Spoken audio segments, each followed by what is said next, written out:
So in this lesson, we are looking at the Lewis dot structures. Previously, we looked at ions, and we've talked a little bit about valence electrons in the past, but now we're going to look at these valence electrons as a diagram. So what is an electron dot structure? Because there's two things we're going to look at, Lewis dot and electron dot. They're very much the same. An electron dot structure is just the elements. We're looking at the visual representation of an element using its valence electrons. Remember, valence electrons are the electrons that are in the outermost ring. The max you can have is 8. Okay, 8. They pretty much follow the columns. So column 1 will have 1, column 2 will have 2. Then we're going to skip the transition metals, which for the most part have 2 electrons on their outermost shell. There's some exceptions we'll talk about later.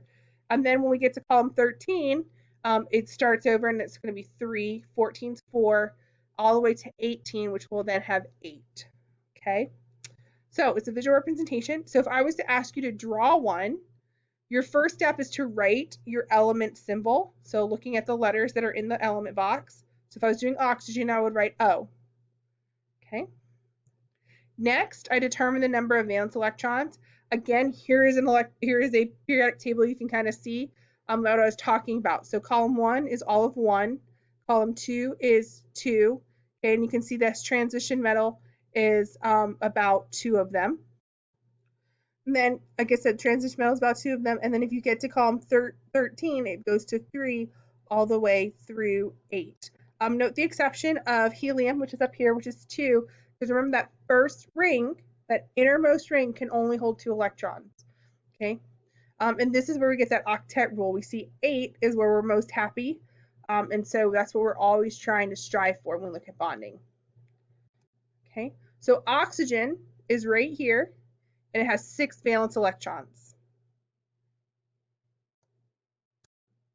So now we're going to draw a dot around the symbol to represent each valence electron. You go around the symbol once, think about it as a compass, okay? And then you can start pairing up. So you'll kind of see this in a second. So I'm going to start with my symbol. I'm going to put my first dot. Then my second dot is going to go around as I go in a circle. Third dot. Fourth dot. There's my fifth dot. And there's my sixth dot. So that's kind of how it looks. So I'll have 2 pairs, one on the top and one on the side, and then I'll have 2 free-floating electrons. Okay, and that represents the 6 electrons that oxygen has in its valence electrons. Now this is important because we're going to use these electron dot structures for our next piece, which is a Lewis dot structure. This is when we take those electron dot structures and put them together, and they're bonded together to show compound. Okay, so we're looking at the compound with their valence electrons, and then we're going to talk a little bit about bond structures as well. Okay, so again, we're going to draw an electron dot for each element. So what we're going to use, we're going to do carbon, carbon methyl fluoride, which is CF4. Okay, it also has another name, but I'm not going to tell you that because we're going to use that later on. But I'm going to draw my carbon and then my 4 fluorines.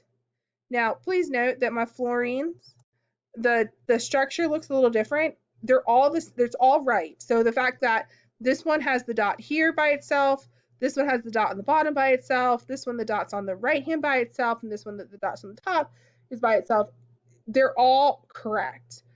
Because again, just depending on where I started from, my pairs are going around, and I've gone around and paired up what I can pair up for these 7 electrons that fluorine has. The reason being is for our next step, which is when we're going to start putting this together. Because we can only make pairs, if you notice carbon has all singles, those single dots are going to start pairing up with our fluorines, which you're going to see in a second. So my second step is to place the least electronegative element in the center and then the other elements around it. So my least electronegative element, if I'm doing electronegativity, remember fluorine's the most electronegative, and then anything electronegativity decreases from right to left, okay? And so that means carbon being further left is going to be least electronegative, so we're going to put him in the middle. And then I'm going to put my fluorines around, okay? And see how I've paired up right here? Okay, that's how I'm sharing my electrons, which we're going to talk about when we talk about different types of bonds. But that's kind of what we're seeing here. And now everybody has 8 electrons around them, which will be important later. So then the other thing you can do, the last step, is if you don't want all that messy dotness, you can switch and put your elements like so. So instead of doing where there's 2 dots, you can put a stick as long as it's connecting 2 elements. So that's pretty much Lewis dot structures.